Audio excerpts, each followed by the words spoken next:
All right, what's up, everybody? So, I've got my first V2 installation, and this is the LS6 from the Custom Saber Shop. It's got a custom paint job to it. The paint job is not movie accurate, but it's pretty darn close. It's not the stencils or anything, it's just I hand painted it.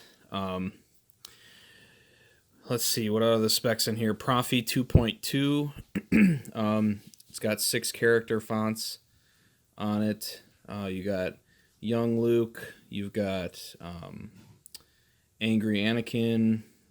You've got Kylo Ren.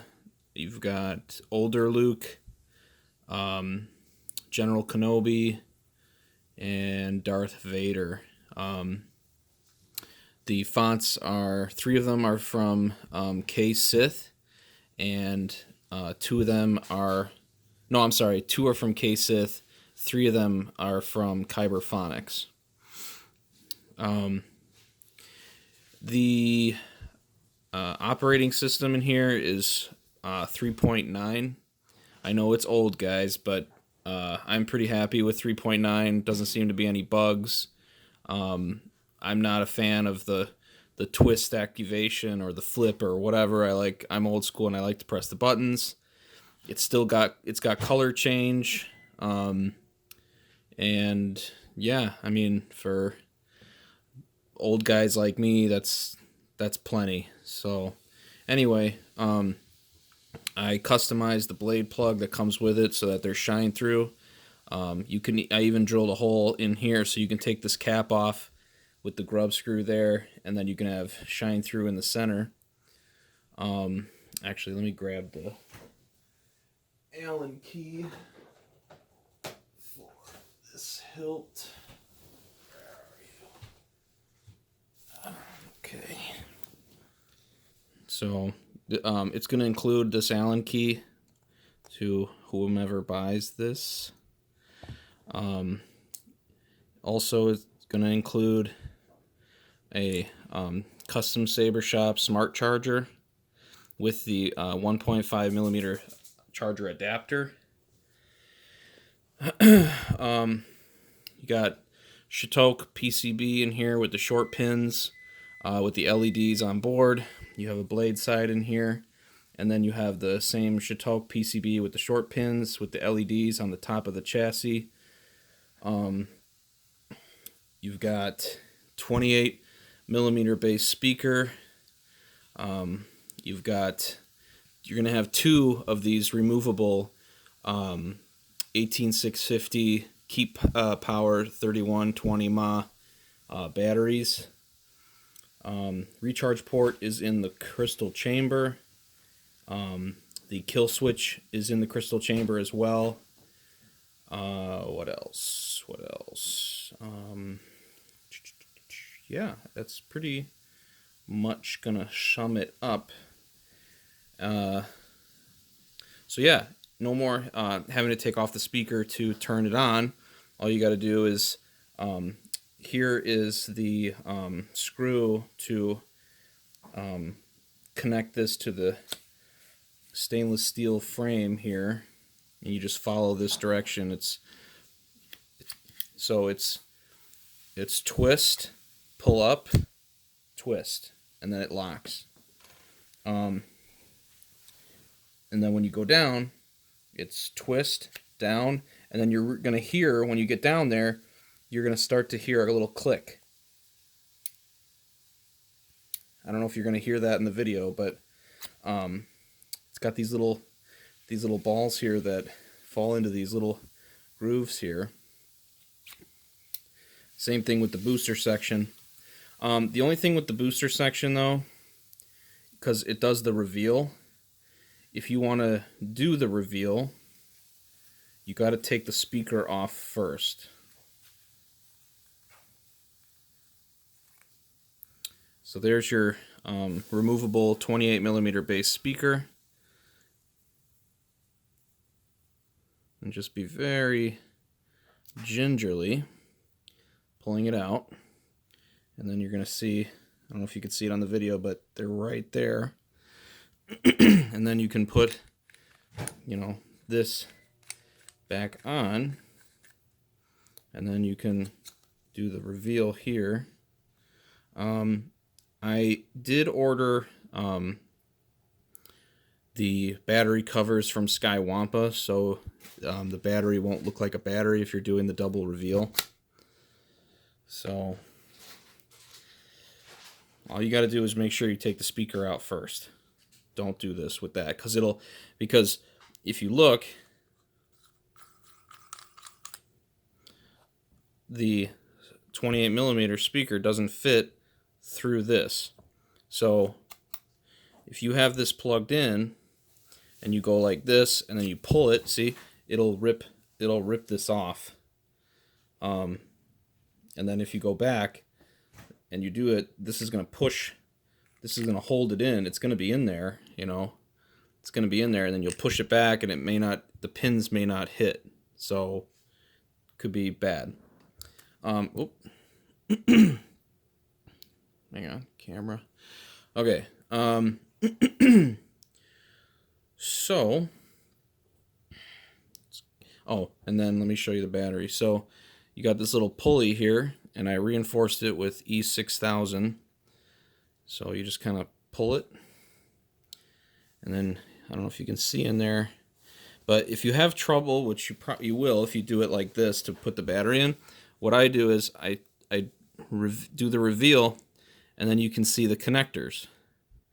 So when you're going in this way, just make sure you're not pushing onto the speaker connectors, which are closer to the end. You want to kind of go a little bit angled from them, and then just slowly, carefully put her in, and then just watch. Oop, hit the camera. And then just watch the connector, and then once you see it kind of right there, you can just slide it right on. And let me show you that I measured both batteries to fit. Now what you don't want to do for some reason is you don't want to have sorry, I'm trying to make sure this is on the camera. You don't want to have this like pointed way up there, because then when you get to closer to here, you're gonna have to twist the battery to then make it line up. And if you're way up here and you're like going like that, it's gonna get stuck. You're not gonna be able to twist it. So you want to kind of go in at the angle just past the speaker connectors, come down about halfway, you know, and then kind of do the twist, and then make sure you're aligned, and then once you are, just boop. Okay, so both batteries obviously fit, and this is going to include both batteries because they're custom sized to fit with only this. And the hilt itself is the recharger. So all you got to do is, you know, put the battery in, plug into the charger in the crystal chamber, charge it up with the smart charger, you know, let it sit for say 4 to 6 hours. Then pull that battery out, put the other battery in, and then plug it in again and charge it up. And then your kill switch is right there. So let's put the speaker in, and let's fire this bad boy up. So to get the speaker in, it's hard to show it on the camera. It's easier to see in person. But right in there, right up there next to these wires is the male connectors. So you're going to want to kind of, and if you need to, you can kind of push that over a little bit. Kind of want to get it, see how it's like right on the red wire? Going to come right next to the red wire. And it's a little tedious at first, but these speakers are so nice, it's well worth it to practice and get it right. And if you turn it on and you don't hear the boot, then, you know, you just missed the pin, one of the pins, and then just pull it out and redo it. So, let's see if we got it. Jedi. Got it. Like my father before me. All right. And then you're going to put this on.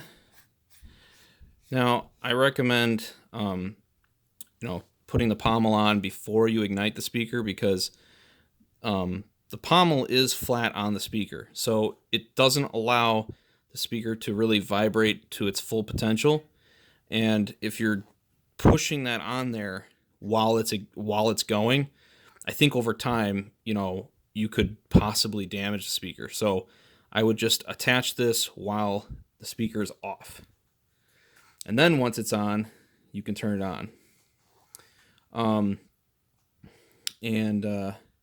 So this is a copper metal chassis. Well, I take that back. So the frame is the included frame, and it's stainless steel. I didn't like this bar in the middle. I've seen guys remove the bar, which I haven't done, because I like how it holds a lot of the stuff in, but I wanted more shine through. So I drilled some holes to give more shine through, and man, it is an incredible difference. And then I got a little fancy, and I put some of my greeblies into the holes on here. And then I've got a bunch of these other greeblies going. Got your crystal in there.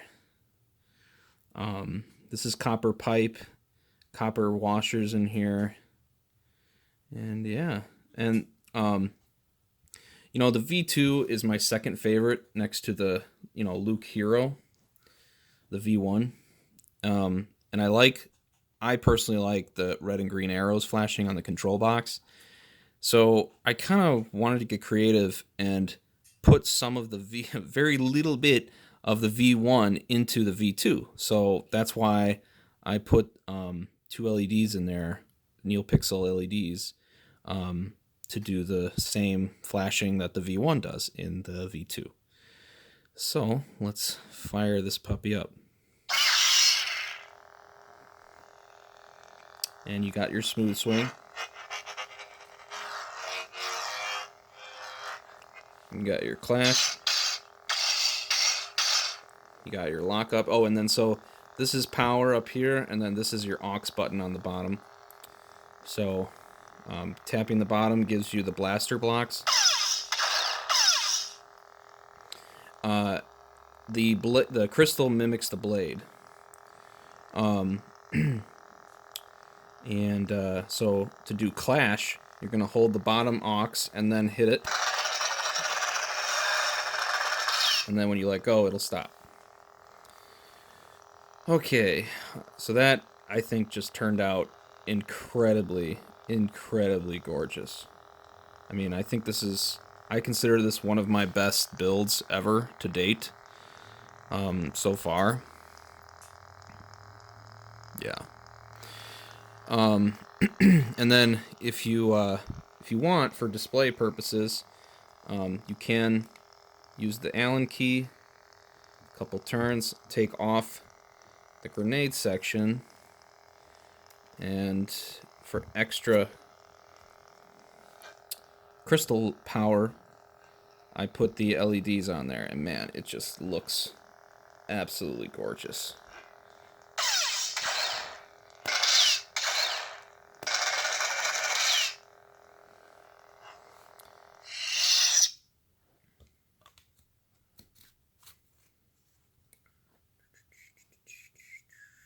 Okay, get that back on there.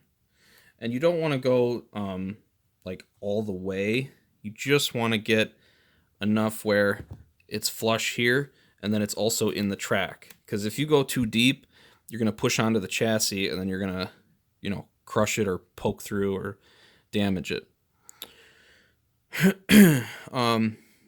So you can get a goth chassis for this hilt, but I tried that, and for everything I wanted to include on this, it just didn't fit. I had to gut that chassis so much that to the point where there was literally nothing left. It doesn't really allow for both a crystal chamber here in this section and a removable battery, in my opinion. If you need to access the Profi board there's two ways you can do it. You can open the clamp, slide this off, and then right here you can wedge underneath there with like a flat screwdriver on there and there, and just pop out the PCB that holds the switches, and then you can slide this up, and then you'll have the gull wings.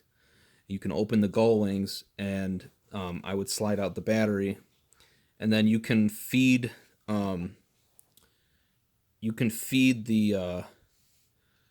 whatchamacallit, the USB cable up through here, and then you can use like needle nose pliers and then just kind of line it up and plug it into the board. You got, in my opinion, I would be very careful doing that, just because you don't have the greatest finger access. You can, but it's going to be tricky. And you'll also be able to access the SD card, either way. If you go from, you're going to have to go from this way with needle nose pliers and pull it out, because you're not going to be able to reach it with your fingers. It's just way too incredibly tight. The board is secured with E6000, just because it's such a tiny space in there. I didn't want the board to pop off when you're dueling with this or clashing it, and then it touch any of the steel frame. That just would not work and short something out. So it's secured in there. What I did for the chassis holding everything, really, I took the inner diffuser tube in the blades, and that's what I used. Hang on.